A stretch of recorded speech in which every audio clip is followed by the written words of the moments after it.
सम्मा सम्बुद्धस्से नमो तस्से भगवतो अरहतो सम्मा सम्बुद्धस्से नमो तस्से भगवतो अरहतो सम्मा सम्बुद्धस्से। ये च बुद्धा अतीता च ये च बुद्धा अनागता पच्छुपन्ना च ये बुद्धा अहं वन्दामि सर्वदा। ये च धम्मा अतीता च ये च धम्मा अनागता पच्छुपन्ना च ये धम्मा अहं वन्दामि सर्वदा। ये च संघा अतीता च ये च संघा अनागता पच्छुपन्ना च ये संघा अहं वन्दामि सर्वदा। मैं भगवान बुद्ध उनके द्वारा सिखाया हुआ सद्धम्मा और श्रावक संघ को के संघ को नमन करता हूँ और वही भगवान ने जो दुख मुक्ति का मार्ग सिखाया उसी धर्म को आज थोड़ी देर श्रवण करेंगे, समझने का प्रयास करेंगे।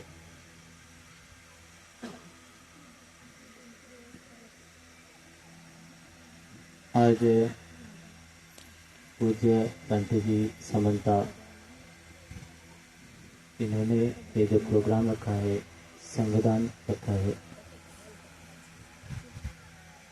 तो आप सभी इस प्रोग्राम को सफल बनाने के लिए यहाँ पर इकट्ठा हुए हैं।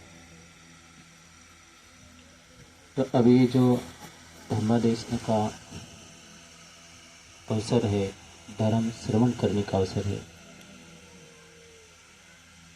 तो इस दुनिया में जितना भी धर्म है तो उन सभी धर्मों की जड़ भगवान बुद्ध ही है। इसीलिए हम अभी भगवान बुद्ध ने जो धर्म बताया है उसी को सुनने के लिए और समझने के लिए थोड़ा समय लगाएंगे। भगवान बुद्ध ने आज से 2500 साल पहले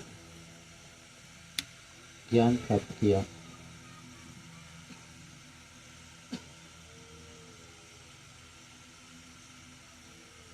ज्ञान प्राप्त होने से पहले जब उनका जन्म हुआ, माता के गर्भ से बाहर आए, तो बाकी की जो सामान्य स्त्रियां होती है वो किसी और तरह से बच्चे को जन्म देती है, लेकिन भगवान बुद्ध की जो माता है महामाया, उन्होंने खड़े खड़े ही अपने बच्चे को जन्म दिया। जन्म देने के तुरंत बाद उत्तर दिशा की ओर 7 कदम चले और अपनी दृष्टि से जाना कि इस पूरे लोक में मुझसे भी अधिक कोई सिलवान है क्या। पहले आसपास के इलाके में देखा, कोई नहीं देखा। पूरे नगर में देखा, कोई नहीं देखा। पूरी इस महापृथ्वी में देखा, कोई नहीं देखा। ऐसे करके पूरे 10,000 ब्रह्मांड तक देखा, क्या मुझसे भी अधिक कोई सिलवान कोई है क्या। तो उस व्यक्ति को इनसे अधिक कोई सिलवान कोई व्यक्ति नहीं दिखा। फिर उन्हीं सिद्धार्थ ने ये देखा कि मेरे से अधिक समाधि करने वाला कोई है क्या। आसपास के इलाके में देखा, पूरी महापृथ्वी में देखा, पूरे ब्रह्मांड में देखा, 10,000 ब्रह्मांड में देखा, तो मुझसे अधिक समाधि करने वाला कोई व्यक्ति नहीं है। फिर मुझसे अधिक प्रज्ञावान व्यक्ति कोई नहीं है। मुझसे अधिक दान करने वाला ज़्यादा कोई व्यक्ति नहीं है। तब वही व्यक्ति जो भगवान बुद्ध थे अपनी बाल्यावस्था में अपनी एक उंगली को, राइट साइड की एक उंगली को ऊपर उठा के ऐसी घोषणा करते हैं कि इस लोक में मैं अग्र हूँ। अग्गो हमस्मिन् लोकस्य, जेठो हमस्मिन् लोकस्य, सेठो हमस्मिन् लोकस्य, अयमन्तिमा जाति नत्थिदानी भवति। तो आपने इंटरनेट में या फिर अनेक तरह की फ़ोटो में या अनेक मूर्तियों में आपने ऐसे एक बच्चे की फ़ोटो देखा होगा जो एक उंगली ऐसे ऊपर उठा करके एक घोषणा करता है। तो ये जो घटना मैंने बताया ये जन्म के तुरंत थोड़े ही समय में ये घटना घटी थी। उसके बाद भगवान बुद्ध ने उस दिन से लगभग 35 साल की अवस्था में ज्ञान प्राप्त किया। तो कौन सा ज्ञान प्राप्त किया? यहाँ जितने भी लोग दिख रहे हैं संभव है सभी लोग पढ़े लिखे होंगे। किसी ने ग्रेजुएशन किया, किसी ने MBBS किया, कोई PhD करके बैठा है, कोई कितनी भी PhD कर ले या कितनी भी डिग्रियाँ हासिल कर ले, लेकिन भगवान बुद्ध का कोई मुकाबला कर सकता है क्या? तुम लोग कर सकते हो? तो भगवान ने ग्रेजुएशन नहीं किया, भगवान बुद्ध ने 10वीं पास नहीं किया, भगवान बुद्ध ने PhD नहीं किया, लेकिन हाँ लोगों ने किया है। तो क्या है कि कितना भी बड़ा ज्ञानी हो लेकिन भगवान बुद्ध के चरणों में ही उनका स्थान रहता है, उसके आगे और कुछ नहीं। तो हाँ इस तरह से भगवान भगवान होते हैं और इंसान इंसान होते हैं।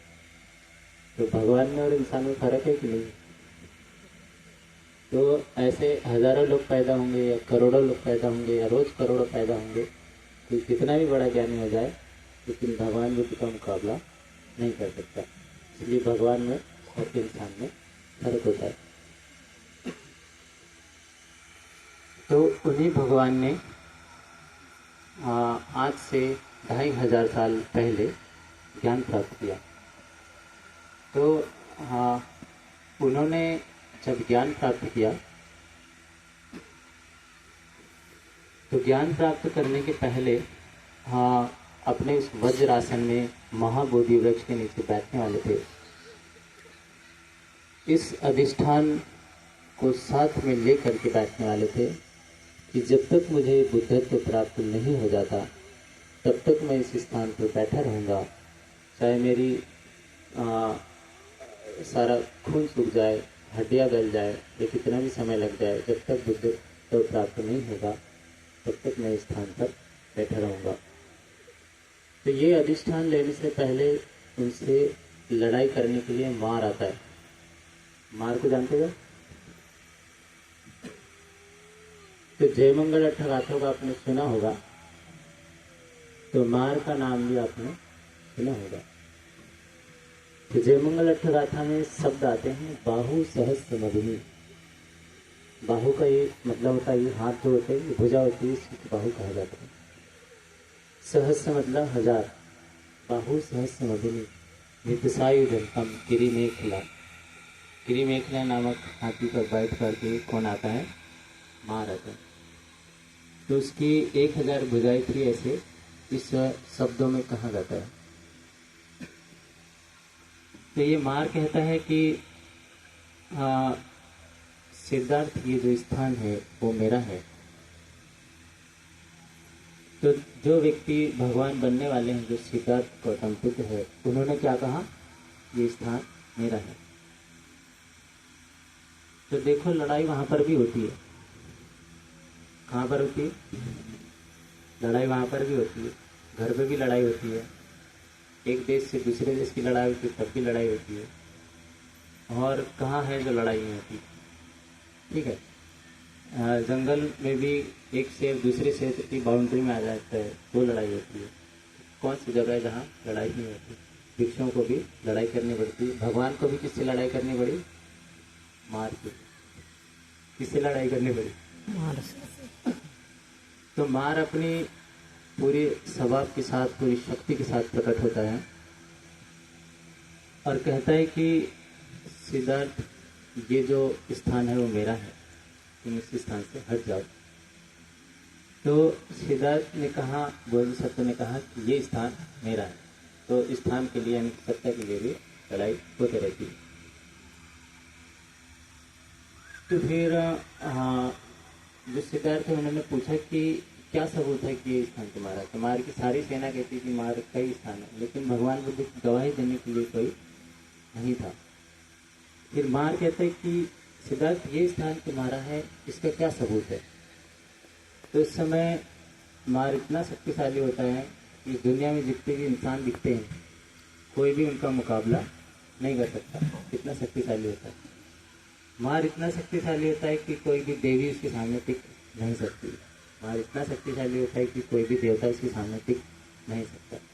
न भूत टिक सकता, न पिशाच, न गंधर्व, न यक्ष, न बेताल, कोई भी प्राणी उसके सामने नहीं टिक सकता। तो हाँ, सारे के सारे जो जितने भी प्राणी होते हैं, दृश्य अदृश्य, वो सभी उस स्थान से हट गए। वहाँ पे एक ही व्यक्ति रह गया। वो कौन था? सिद्धार्थ। जो व्यक्ति भगवान बुद्ध अभी बनने वाले हैं, सिर्फ यही एक व्यक्ति रह गया। तो इन्होंने मार को क्या किया? हरा दिया। इस युद्ध में मार को हरा दिया। मार वापस आता है। इसके बाद भगवान ने क्या प्राप्त किया? बुद्धत्व का ज्ञान प्राप्त किया, महाबोधि ज्ञान प्राप्त किया, सम्यक संबुद्ध हो गए। तो सम्यक संबुद्ध होते समय, सम्यक संबुद्ध बनते समय वहाँ पे कोई था क्या उनको बनाने वाला? तो मार के आते ही सारे लोग, सभी दृश्य प्राणी, सभी अदृश्य प्राणी वहाँ से हट गए थे। तो भगवान बुद्ध को सम्यक संबुद्ध इसीलिए कहा जाता है क्योंकि उन्होंने जो ज्ञान प्राप्त किया वो अपनी मेहनत से ज्ञान प्राप्त किया, किसी और से सीख करके प्राप्त नहीं किया, स्वयं ज्ञान प्राप्त किया, इसलिए सम्यक संबुद्ध कहा जाता है। तो भगवान बुद्ध ने इतना ज्ञान प्राप्त किया, इतना ज्ञान प्राप्त किया कि किताबें लिखते लिखते सारी धरती के कागज़ खत्म हो जाएंगे, लेकिन सारा ज्ञान को लिख नहीं सकते, इतना ज्ञान प्राप्त किया। तब भगवान ने सारा ज्ञान नहीं बताया जो इंसानों के या देवताओं के या और प्राणियों के काम आए, बस वही कुछ लिमिटेड ज्ञान लोगों को बताया ताकि इससे लोगों की दुख मुक्ति हो। तो जितना भी ज्ञान प्राप्त किया और उस ज्ञान प्राप्त करते समय उन्हें 4 आर्य सत्य का ज्ञान प्राप्त हुआ। किस चीज़ का? 4 आर्य सत्य का। तो पहला आर्य सत्य यह है कि दुख है। तुम्हाला दुख आहे की नाही आहे? थोड़ा है कि नहीं है? सर्वांना है ना दुख? तो यही पहला आर्य सत्य है। फिर दुख का कारण होता है, बिना कारण के कुछ भी नहीं होता है। उस दुख का निवारण भी होता है और दुख से मुक्त होने का उपाय भी होता है। यही क्या है? 4 आर्य सत्य है। बुद्ध के पहले एक से बढ़कर एक दिव्य दृष्टि वाले लोग थे। बुद्ध के पहले एक से एक समाधि करने वाले लोग थे। बुद्ध के पहले दान करने वाले थे, प्रज्ञा वाले लोग थे, कल्पों के कल्प देखने वाले थे, भूत भविष्य ज्ञान प्राप्त करने वाले लोग थे, ब्राह्मण थे, श्रमण थे, तपस्वी थे, ऋषि थे, मुनि थे। लेकिन किसी और को ये ज्ञान प्राप्त हुआ क्या? तो किसी और को ये ज्ञान प्राप्त नहीं हुआ। तो बाकी लोगों में ये फर्क है कि उनको इतना सब होने के बाद भी इसका ज्ञान प्राप्त नहीं हुआ था, 4 आर्य सत्य का ज्ञान प्राप्त नहीं हुआ था। भगवान बुद्ध में ये फर्क है कि उनको ये ज्ञान प्राप्त हो गया था। तो इसलिए बाकी लोग को दिव्य दृष्टि हो सकती है, बाकी लोग को और तरह ज्ञान हो सकता है, लेकिन ये वाला ज्ञान तो शुद्ध बुद्ध को ही था। तो ये आर्य सत्य इसको क्यों कहते हैं? तो दुख है, सभी स्त्रियों को दुख है, पुरुषों को भी है कि नहीं दुख? सारे आदमी इधर बैठे हैं, सबको दुख है, बताएंगे तो भी दुख है, नहीं बताएंगे तो भी दुख है। हिरण को भी दुख है, वो सोचता है मेरे को शेर ना खा ले, है कि नहीं? शेर को दुख है कहीं आदमी ना खा ले। शेर कम इसलिए हो गए क्योंकि आदमियों ने उनको खा लिया। खाया कि नहीं खाया? बहुत सारे शेरों को आदमियों ने खा लिया। आदमियों को भी दुख है, यानी कि सभी को क्या है? दुख है। इसलिए ये सत्य है, और सत्य में से भी सबसे बड़ा सत्य है। इसलिए क्या है? आर्य सत्य है। पूरब दिशा में जाएंगे जहाँ से सूरज निकलता है, वहाँ पर भी ये क्या है? सत्य है। दक्षिण दिशा में जाएंगे, पश्चिम दिशा में जाएंगे, उत्तर दिशा में जाएंगे, तब भी क्या है? सत्य है। इसलिए सत्य में से सबसे बड़ा सत्य है, इसलिए क्या है? आर्य सत्य है। फिर इस ब्रह्मांड के बाहर जाएंगे जहाँ देवता रहते हैं, वहाँ पर भी क्या है? दुख है। वहाँ पर भी सत्ता के लिए लड़ाई होती है, वहाँ पर भी बहुत सारे झगड़े होते हैं। तो वहाँ पर भी क्या है? सत्य है। किसी और जगह पर भी जाएंगे तो क्या है? सत्य है। इसलिए सभी सत्य से बढ़ करके है, इसलिए इसको क्या बोलते हैं? आर्य सत्य कहते हैं। तो ये ज्ञान भगवान बुद्ध ने प्राप्त किया, जो किसी और ने प्राप्त नहीं किया, और भी बहुत सारा ज्ञान प्राप्त किया। ठीक है। तो इस संसार में दुख है, दुख का सागर है, उसमें लोग फंसे हुए हैं। इन करोड़ों करोड़ों साधकों में से कोई एकाध व्यक्ति होता है जो निब्बान प्राप्त करता है। क्या करता है? निर्वाण प्राप्त करता है। बस वही व्यक्ति दुखों से छुटकारा पाता है, बाकी सभी लोग दुखों से जकड़े हुए रहते हैं, फंसे हुए रहते हैं। तो ये जो निब्बान है, इसको कैसे प्राप्त किया जाता है? तो भगवान ने इसके लिए पारमिता बताया। क्या बताया? पारमिता। तो पारमिता मुख्य रूप से 10 होती है। तो उन्हीं 10 पारमिता को पालन करके व्यक्ति भगवान को प्राप्त कर सकता है, सभी दुखों से मुक्ति प्राप्त कर सकता है। पारमिता मतलब क्या है? समझो हम एक किसी बड़े महासागर में हैं, महासागर के इस तरफ है और हमें उस तरफ जाना है। तो कोई साधन चाहिए, या तो नाव चाहिए, या कोई तैरना आता हो, या कोई दूसरा उपाय चाहिए, तभी हम इस पार से क्या हो जाएंगे? उस पार हो जाएंगे। तो ये पार करने की जो विद्या है, पार करने की जो कला है, पार करने की जो व्यवस्था है, उसी को क्या कहते हैं? पारमी कहते हैं। तो ये शारीरिक दुख है, मानसिक दुख है, आर्थिक दुख है, राजनीतिक दुख है, भूख का दुख है, प्यास का दुख है, ठंडी का दुख है, गर्मी का दुख है, नौकरी नहीं मिली उसका दुख है, लग्न नहीं होऊन राहिलं त्याचंही काय आहे की नाही? हाँ, लाखों लोक सांगतात बंटीजी लग्नच नाही होऊन राहिलं, सांगतात की नाही?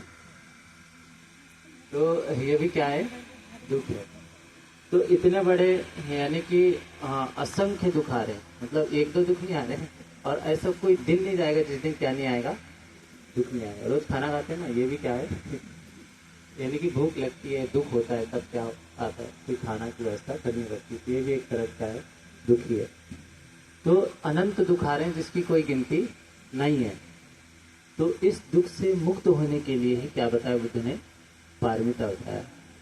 तो हाँ, बाकी के बंदे जी भी हैं, उन्हें भी धम्मदेश न करनी है, इसलिए मैं इस पारमिता की, एक ही पारमिता की कुछ कारणों को बताता हूँ, और आज की धम्मदेशता को हम समाप्त करेंगे। तो पहली पारमिता क्या है? कशीची आहे पहिली पारमिता? 15-20 वर्षापासून विहारात जाऊन राहिले. किती वर्षापासून? आमचा जन्मही झाला नसेल तेव्हापासून तुम्ही होऊ शकते विहारात जात नाही. तो पहली पारमिता कोणती है? दान पारमिता है. तो क्या होता है कि इसी के बारे में थोड़ी सी जानकारी हम जानेंगे और आज की धन्यवाद को यहीं पे समाप्त करेंगे. दान और अदिन्ना. दान, दान मतलब किसी की व्यवस्था के लिए, किसी के लिए सुख के लिए किसी वस्तु का त्याग कर देना क्या होता है? दान होता है. किसी मंदिर में गए, मस्जिद में गए, दरगाह में गए, गुरुद्वारे में गए, चर्च में गए, किसी धार्मिक स्थान में गए, किसी भिखारी आदमी के पास गए, लंगड़े आदमी के पास गए, तो आपने इसको 10 रुपये दिया, यानी 10 रुपये के क्या कर दिया? त्याग कर दिया। क्या किया? आपके पास 10 रुपये थे, आपको दया आ गई है, किसी कारण से आप उसको देना चाहते हैं, उसके कल्याण के लिए, उसकी भूख मिटाने के लिए, उसकी मदद करने के लिए, तो आपने आपके पास 10 रुपये त्याग कर दिए और किसी और को दे दिए, तो ये क्या कहलाता है? यही दान कहलाता है। तो दान करते समय दान देने वाला आदमी चाहिए, दान देने वाला भी वहाँ पे चाहिए। पत्थर को दान देंगे तो दान सफल नहीं होगा। किसको दान देंगे तो सफल नहीं होगा? पत्थर को। हाँ ठीक है, पेड़ पौधों को दान देंगे तो हो सकता है पैसे लेगा ही नहीं, तो दान सफल होगा क्या? तो दान सफल नहीं होगा। तो दान सफल करने के लिए दान देने वाला होना चाहिए, दान लेने वाला भी होना चाहिए। पैसे दे रहे हैं तो पैसा आपके पास होना चाहिए, खाना दे रहे हैं तो खाना आपके पास में होना चाहिए। ये तीसरा कारण है। और जिसको दिए हैं उसने स्वीकार भी करना चाहिए, ये चौथा कारण है। ये चारों कारण जब आपके होंगे तब आपका दान सफल होगा। चार में से कोई एक कारण भी नहीं होगा तो आपका दान पूरी तरह से सफल नहीं हो पाएगा। तो दान भी क्या है? अच्छी वस्तु का देना चाहिए। कैसी वस्तु का? अच्छी वस्तू का, ताजी वस्तू का। एका ठिकाणी काय झालं, नागपूरमध्ये मी एका घरी गेलो, एका माणसाला कॅन्सर झाला होता। त्यांची जी बायका आहे ते बहुत दुःखी होती, म्हणते की काही आशीर्वाद वगैरे द्या, कॅन्सर खतम झाला पाहिजे, बिमारी काय झाली पाहिजे, बरी झाली पाहिजे। त्या बाईने मला अशी नोट काढून दिला, म्हणजे 100ची नोट होती, 2 तुकडे झालेली होती। काय झाली होती? 2 तुकडे झाली होती। एक पट्टी लावून कसं तरी जोडून ठेवलं, ते मला दान दिलं। तर मी दुकानात घेऊन जाणार, दुकानवाला मला काय म्हणणार, म्हणते तुम्ही अशी नोट आणता, ये दान योग्य आहे का? तो दान भी हाँ देना चाहिए, लेकिन अच्छा वाले दान देना चाहिए। तो क्या होता है कि हाँ, जो एकदम खराब हो गया, किसी यूज में नहीं आ रहा है, उसको उठा के देने से सामने वाला परेशानी में पड़ जाएगा। पड़ जाएगा कि नहीं पड़ जाएगा? अब सोचो किसी को भूख लग गई, आपको खाना देना है और 4 दिन का बासी खाना दे देंगे, तो वो तो परेशानी पड़ जाएगा ना आपका खाना लेके। तो ऐसी चीज़ देनी चाहिए क्या? ऐसी चीज़ देनी नहीं चाहिए। तो इन भोजन दान आप दे सकते हैं, पानी का दान दे सकते हैं, रुपए और पैसे का दान दे सकते हैं, सोने और चांदी का दान दे सकते हैं, हीरे और जवाहरात का दान दे सकते हैं, भोजन, पानी, अन्न, जल, रुपया, पैसा। किसी को ज़मीन दे सकते हैं, किसी को कुटिया बना के दान दे सकते हैं। ऐसे हजारों और लाखों तरह के दान मौजूद होते हैं जो आप दे सकते हैं। तो जो भी दृश्य वस्तु है, इन सभी दृश्य वस्तु को आमिष दान कहा जाता है। क्या कहा जाता है? आमिष दान, जो आप उठा करके दे सकते हैं। भोजन, पानी, अन्न, जल, रुपया, पैसा, ये सभी किस में आएगा? आमिष दान में आएगा। ये आपको उठा करके किसी दूसरे प्राणी को आप दे सकते हैं। तो ये सभी आमिष दान में आता है, आमिष दान कहलाता है। दूसरा दान होता है अभय दान। क्या होता है? अभय दान। तो जैसे कि अभी खाना दिया था, हमने उसको उठा के खा लिया, लेकिन अभय दान क्या होता है? कोई खाने का सामान नहीं होता है। क्या कहा हमने? अभय दान होता है, लेकिन अभय दान कोई खाने का सामान नहीं होता है, और अभय दान पीने का सामान भी नहीं होता है। तो फिर भी अभय दान होता है। क्या होता है? फिर भी अभय दान होता है। तो क्या होता है कि जब कोई बात समझ में नहीं आती तो भगवान बुद्ध उस प्राणी को कोई स्टोरी बताते थे, कोई उदाहरण बताते थे, कोई मुहावरा बताते थे, कोई कारण प्रकट करते थे, जिससे सामने वाले को बात समझ में आ जाती थी। तो ऐसे ही हम कोई उदाहरण को अभी इस अभय दान के बारे में समझने की कोशिश करते हैं। समझो किसी एक गांव में एक सरपंच रहता है। सरपंच असतात की नसतात? असतात. आता बी राहतात ना हा गावात? सरपंच तो सर गावाचे मुखिया कौन रहते? सरपंच ही होता है।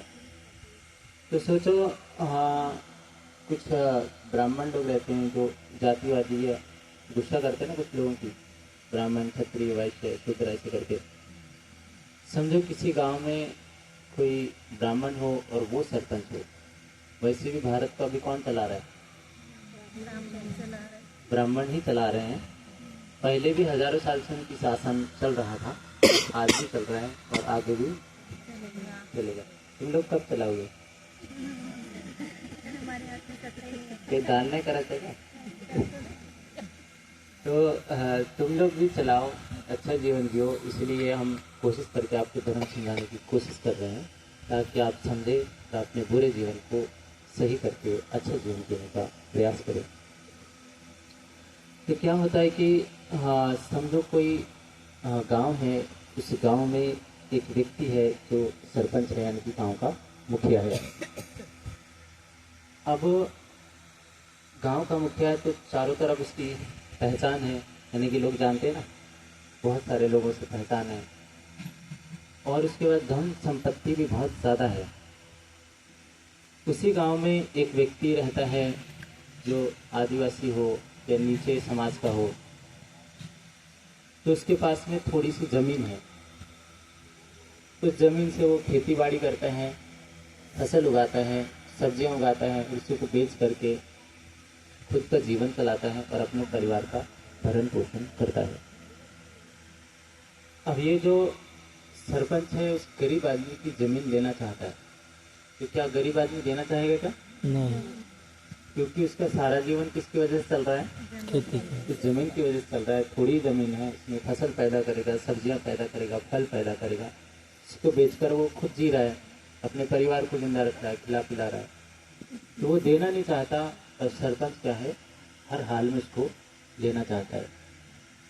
तो उसने आसपास के गांव वालों को बताया कि सरपंच को कुछ समझाओ, मैं मेरी थोड़ी सी ज़मीन है वो लेना चाहता है, लेकिन मैं देना नहीं चाहता। तो कोई सुनता है क्या ऐसे टाइम में?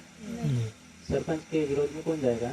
पावरफुल आदमी है, पैसे वाला आदमी है, तो पूरे गांव में कोई सुनने वाला है नहीं। और अक्सर करके से होता भी है, ये हकीकत भी होती है ऐसी घटनाएं। फिर उसने पुलिस स्टेशन में जाके रिपोर्ट किया, किसके खिलाफ?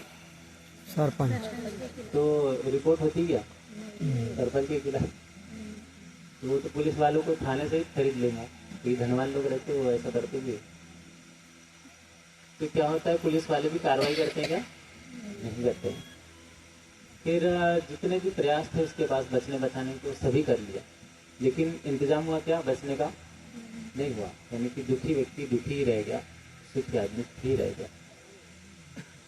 आखिरी में वो राजा के पास जाता है। राजा कौन होता है? देश का बादशाह होता है, देश का राजा होता है। तो देश की तमाम संपत्ति उसकी होती है, तमाम जिम्मेदारियां उसकी होती है, उसकी आज्ञा से बहुत कुछ होते हैं, बहुत कुछ काम बनते भी हैं और बहुत कुछ काम बिगड़ते भी हैं। तो सामान्यतः जो राजा लोग होते हैं वो बहुत पुण्यवान होते हैं। क्या होते हैं? पुण्यवान होते हैं, और पुण्य होने की वजह से वो समझदार भी होते हैं। कैसे होते हैं? एक तो राजा पुण्यवान होते हैं, ऐसे कोई गरीब भी हर कोई व्यक्ति राजा बनता नहीं है। बनते हैं क्या सारे लोग राजा? तो कोई कोई राजा बनता है। करोड़ों लोग पैदा होंगे तो एक आध आदमी कोई राजा बनेगा। तो राजा एक तो पुण्यवान होता है, पुण्य होने की वजह से समझदार भी होता है। लेकिन सभी राजा समझदार नहीं होते हैं, ये बात भी सही है। तो वही राजा के पास में एक गरीब आदमी जाता है। कौन सा गरीब आदमी? जिसके पास थोड़ी सी जमीन है और अपने जीवन जीने के लिए संघर्ष कर रहा है। तो राजा लोग पहले होते थे, बाबा साहब के भी टाइम में राजा थे, उन्होंने बाबा साहब को पढ़ने पढ़ाने में, स्कॉलर देने में थोड़ी मदद की थी। आज भी राजा लोग होते हैं, इस दुनिया से राजशाही शासन खत्म नहीं हुआ है। तो वो गरीब आदमी उस राजा के पास में गया और अपनी सारी परेशानी सुनाया, सारी दिक्कतों को सुनाया, जो तकलीफ हो रही है उसे कहा। तो राजा ने उसकी सभी बातें सुना ध्यान से, और बातें सुनने के बाद में अपने सैनिकों को आदेश दिया कि उस सरपंच को यहाँ पे लाया जाए। किसको? सरपंच को यहाँ पे लाया जाए राज दरबार में। तो हुकुम का पालन होगा कि नहीं होगा? होगा। क्योंकि अभी किसने आदेश दिया है? राजा ने। देश के राजा ने आदेश दिया। तो जैसे ही हुक्म निकला कि सरपंच को यहाँ राज दरबार में लाया जाए तो तुरंत उसको लाया गया। सरपंच आया, वो गरीब आदमी भी सामने ही है। तो फिर सबके सामने राजा ने कहा, इस व्यक्ति को क्यों परेशान कर रहे हो, इस गरीब आदमी को? तो थोड़ी सी ज़मीन है, इसी में फल सब्जी पैदा करके अपने परिवार को चलाता है, तो इसको आज के बाद में परेशान मत करना। ऐसा किसने आदेश दिया? भरे दरबार में सरपंच को आदेश दिया। अब बताओ, इसके बाद में उस गरीब आदमी को सरपंच परेशान करेगा क्या? करेगा? क्योंकि अभी देश के राजा का आदेश है। देश का राजा का दिमाग अगर खराब होगा तो वो भरे दरबार में सरपंच की गर्दन काट सकता है कि नहीं काट सकता? क्योंकि वो क्या है? राजा है। ठीक है, और ये न्याय करना भी पड़ता है सब। तो इसको क्या कहा जाता है? न्याय कहा जाता है, अन्याय नहीं कहा जाता। ऐसे टाइम में जब कुछ हेक्कड़ लोग होते हैं उनको फांसी की सजा देनी पड़ती है। बाबा साहब शीलवान थे, ऐसे आपने सुना होगा कि दुष्शील थे। शीलवान थे। शीलवान थे, ऐसे सुना है ना आपने? वही बाबा साहब ने कानून लिखा, ये भी सुना होगा कि नहीं सुना? और वही बाबा साहब ने ये भी लिखा है कि अगर गुनहगार बहुत ज़्यादा गुनहगार है तो उसको काय की सज़ा दी जाए? मौत की सज़ा दी जाए। कानून में क्या लिखा है? मौत की सज़ा दी जाए। तो ऐसे टाइम में ये काम करने भी पड़ते हैं। तो राजा अगर चाहे तो सरपंच की गर्दन भरे दरबार में काट सकता है। राजा अगर चाहे तो सरपंच के जितने भी परिवार वाले हैं उनकी भी गर्दन काट सकता है, उनको भी मौत की सज़ा दे सकता है। राजा अगर चाहे तो उस सरपंच को जितने भी लोग साथ दे रहे थे, 100 लोग दे रहे थे कि 1000 लोग दे रहे थे कि 5000 लोग दे रहे थे, तो उस सारे लोगों को राजा क्या कर सकता है? सज़ा दे सकता है। तो राजा ने ऐसे वक्त में कौन सा दान दिया? अभय दान दिया। कौन सा दान दिया? अभय दान। गरीब आदमी क्या था? भयभीत था। गरीब आदमी क्या था? डरा हुआ था। उस डर से उसको मुक्त कर दिया, यानी कि कौन सा दान दिया? अभय दान दिया। राजा ने अगर उसको शाही खाना दिया होता राजवाड़े का, जिसे राजा खाता है, तो क्या उसका दुख दूर हो गया रहता क्या? नहीं। खाना खाने में दुख दूर नहीं हुआ रहता। पैसे दिया रहता तो उसका दुख दूर दिया होगा रहता क्या? नहीं हुआ। सरपंच तो फिर भी परेशान करता ना पैसे होने से भी। या किसी अच्छे कपड़े दिया रहता तो क्या दुख दूर हुआ रहता क्या? दुख दूर नहीं हुआ रहता। तो उस टाइम में कौन से दान की जरूरत थी? अभय दान की जरूरत थी। ये एक उदाहरण है। फिर आप घर पे कुत्ते पालते हैं, बिल्ली पालते हैं, और उसको जब बाहर घुमाने ले जाते हैं तो उस एक कुत्ते के पीछे में 4-5 कुत्ते एक साथ लग जाते हैं, ऐसा होता है ना? तो डर करके कहाँ पे आता है? आपके पास में आता है, क्योंकि आपने उसको पाला है। तो आपके पास इसलिए आता है कि आप उसकी सुरक्षा करेंगे। ये कौन सा दान है? इसको भी अभय दान ही कहा जाता है। ठीक है, ये 2 उदाहरण है। तो इन 2 उदाहरण से आप इस बात को अच्छी तरह से समझ सकते हैं। बाबा साहब ने भी इस दुनिया में जो भारत के लोग जो हैं, विशेष रूप से भारत के जो नागरिक हैं, चाहे पुरुष हैं चाहे महिला हैं, कानून बनने के पहले सभी स्त्रियों को पढ़ने का अधिकार था क्या? नहीं था, है ना? स्कूल जाना जरा मुश्किल था, शिक्षा प्राप्त करना मुश्किल था, नौकरियां करना भी मुश्किल था। लेकिन उसी बाबा साहब ने आपको खाने के लिए तो नहीं दिया, अभी खाना वाना पका करके, या फिर कपड़े ला करके तो नहीं दिया, कपड़े आपने खुद नहीं खरीदे। लेकिन कौन सा दान दिया? अभय दान दिया। वो कानून में ऐसी बातें लिखा है कि आप पढ़ाई कर सकते हैं। कानून में ऐसी बातें लिखी हुई है कि आप नौकरी कर सकते हैं। कानून में ऐसी बातें लिखी हैं कि आप आदत घूम सकते हैं, इधर उधर जा सकते हैं, आप मेहनत कर सकते हैं, रोजगार कर सकते हैं। तो ये क्या किया आपने? आपके लिए अभय दान दिया। इससे क्या है, आप अभी पहले जैसे हैं क्या? पहले आप पढ़ाई नहीं कर सकते थे, लेकिन आप अभी पढ़ाई कर सकते हैं। इससे भी समझ सकते हैं कि अभय दान होता है कि नहीं होता? अभय दान होता है। तो अभय दान देने वालों ने अभय दान दिया है, उसकी वजह से दुनिया ज़रा सुखी है, नहीं तो क्या होती, बहुत ज़्यादा दुखी होती। तो इस तरह से अभय दान होता है। ये 3 उदाहरण हमने आपको अभी बातों को समझाने के लिए सुनाया है। अब आखिरी का उदाहरण कहते हैं जिसे धम्मदान कहा जाता है। जो धर्म सिखाए तो उसको क्या कहा जाता है, धर्म का दान देना कहा जाता है। शील का सिखाना ही धर्म का सिखाना है, समाधि का सिखाना ही धर्म का सिखाना है, दान के बारे में सिखाना भी धर्म का ही सिखाना है। तो जो व्यक्ति धर्म दान को अच्छी तरह से सीख लेता है, उस प्राणी के समस्त दुखों का अंत हो जाता है। भगवान बुद्ध ने सभी धर्मों का अभ्यास किया, उसकी परिपूर्ण रूप से इसका पालन किया और इसमें पूरी तरह से पारंगत हो गए। इसलिए भगवान बुद्ध धम्म राजा कहे जाते हैं। कौन से राजा कहे जाते हैं? धर्म का राजा भगवान बुद्ध है। सारा धर्म वही से आता है। तो ये जो धर्म का दान है, किसी को अच्छी बातें सिखाना, शील समाधि प्रज्ञा वगैरह, ये सब धर्मदान की है। तो इस तरह से अगर आप बार बार धर्म का अभ्यास करते हैं, अच्छी तरह से सुन करके समझ करके, तो आपके सभी दुख दूर हो जाते हैं। खाना खाने से दुख दूर होंगे क्या? खाना खाने से पेट भरता है, तो 5-6 घंटे के दुख दूर होते हैं, लेकिन हमेशा के लिए दुख दूर नहीं होते हैं। इस दुनिया में होटलें हैं जहाँ एक दिन रुकने का किराया 5 लाख रुपए। कुछ ऐसी होटलें हैं जहाँ एक 24 घंटे रुकने का किराया 7 लाख रुपए। वहाँ का अच्छे से अच्छा खाना खाएंगे, अच्छे से बेड में सोएंगे, अच्छे से अच्छे स्विमिंग पूल में नहाएंगे, पानी में नहाएंगे, तब भी आपके दुख हमेशा के लिए दूर नहीं हो सकते, कुछ घंटे के लिए दूर हो सकते हैं। तो जो व्यक्ति इस तरह से धर्मदान को देता है या देता है, उसको महान पुण्य मिलता है और उसके जो दुख हैं वो सदा के लिए खत्म हो जाते हैं।